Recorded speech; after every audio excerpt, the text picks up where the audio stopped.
I'm gonna show you the difference between this finish gun and this finish gun. Hey guys, Dr. Decks here. Welcome to our channel. Thanks for coming.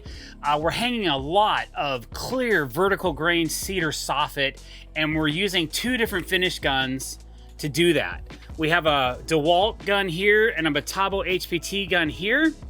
And I'm gonna show you the differences and which one I like better. So if you like this video, don't forget to click the subscribe button. And I'm giving you a hint on which one I like better at this moment in time. I'm running a 1.7 amp hour power stack 20 volt battery that we revived on a separate video. Go back and watch that video because I couldn't believe we had a completely dead battery and we revived it, and now I'm using it all day. I've used it all day yesterday, or for 3 hours yesterday, and I've used it for 4 hours today, and we're still on 3 bars, man. Well, two and 3/4. I don't know why it's blinking like that. I probably didn't like being rejuvenated, but it's still working. So a smaller battery here. We're using a 8 amp hour battery on this finish gun. They're both 15 gauge angle 34 degree nails, and we've loaded stainless steel nails into both guns. All right, here's the pluses and the minuses. First of all, we're running all stainless steel finish nails through our guns. Now, depending on the brand of your stainless steel finish nail will determine if it's gonna run through your gun properly or not. Unfortunately, I spent $180 on a box of 4,000 stainless steel nails that would not run through this gun. It was the most frustrating thing. Every time I made a shot with it, I would have to release the head, lock it back down, and then take another shot. I did that about 300 times, and I'm like, enough. I freaked out.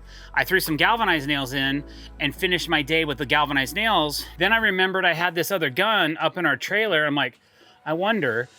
So my saving grace was this gun ran those other nails perfectly. Not one misfire, not one miss shot. So big props to Metabo HPT for accepting non-proprietary nails in their guns.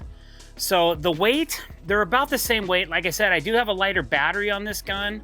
They both feel pretty good in my hand, but the one thing that sold me on the DeWalt gun is this head. This head, when you're doing finish work and you're finishing and you have to be precise and you have to shoot in a specific location multiple thousands of times, this head is very appropriate for what I'm doing on this particular project. So for this particular project, I'm going with this gun here.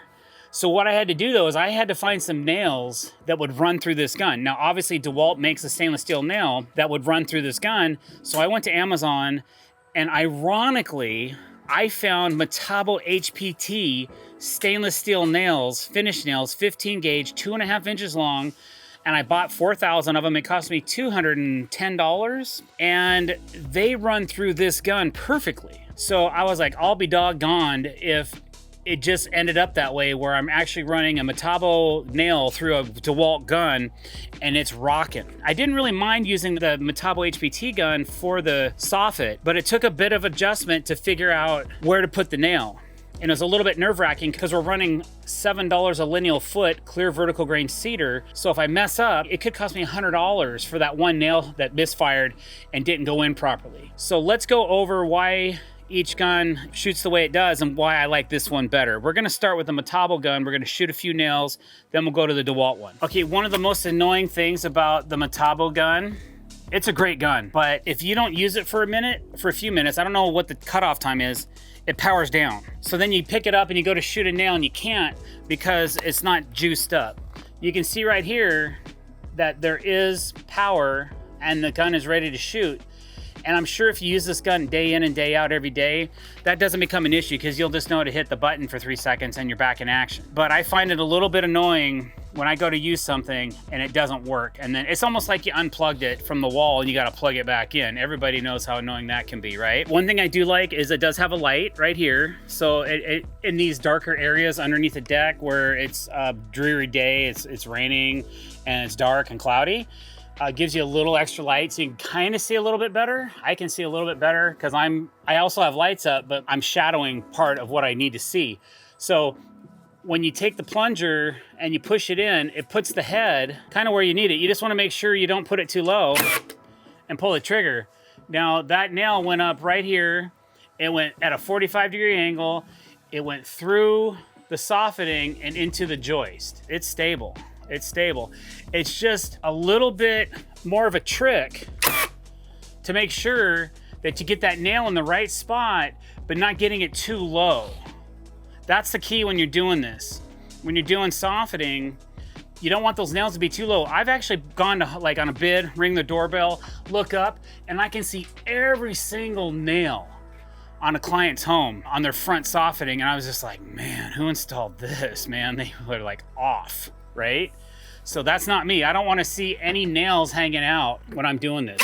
So that's about as low as I can get. But you can see in these 3 nails, they're not consistent. They're a little bit different, high and low. So if you're not on your game and you tied one on last night and you came to work the next day and you're a little rummy or something like that, you got to really be on point with this gun.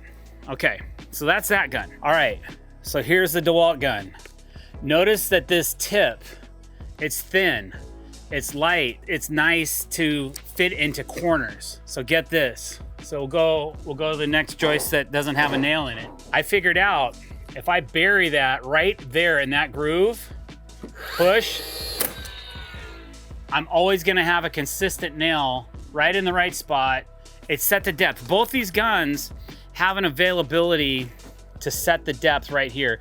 You can roll this back and forth and push this plunger further out or less if you want the nails not to drive in so deep. But I like to make sure my nails are concealed so when I put the next board in, they're deep enough. Just a quick tip, this is a spring punch. This works really well. What you do is you put this on the head of the nail, pull back, and let go. Believe it or not, this works really good for punching nails. Better than a hammer and a punch. It's quicker, it's one less tool you have to carry, and it works really well. For $8, man, go get yourself one. I would totally recommend it. All right, so here's our next attachment point. I'm just gonna go like this and bury this and pull. Okay, now I'm gonna go as if I'm installing and I'm not on a video. Okay, I'm gonna show you how quickly I can nail this off. This board has been pre-installed in 3 or 4 spots, so it's nice and tight. I don't have to worry about trying to push this in or anything like that. We used our tongue and groove easy hangers. A separate video coming out on those, so make sure you stay tuned for that as well, guys. Okay, here we go.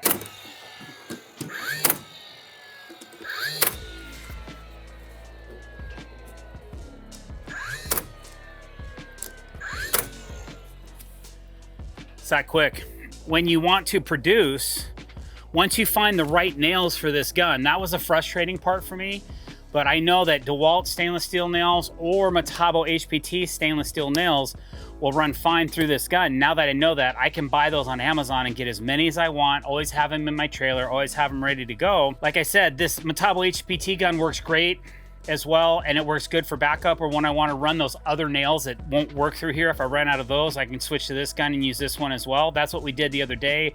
It worked great, but my vote goes to this gun here, and I really like it as well. It also has a light. They're in the handle back here, but they shine a little bit of extra light as well. It does have that wind up sound, and some people don't like that. Like when you depress the trigger, it makes that sound. But that doesn't bother me as long as it works and it shoots, and for the value that it provides by the pinpoint location, I'm in. Thanks for watching this video, guys. Don't forget to hit that subscribe button, hit that bell icon to be notified when we're putting out new content. Leave us a comment below. Let us know what guns you like. I don't have any other brands, so maybe there's another one out there that you guys like, the red one. I don't know. Leave a comment below and let me know what you think. Thanks for watching this video. Have a great day.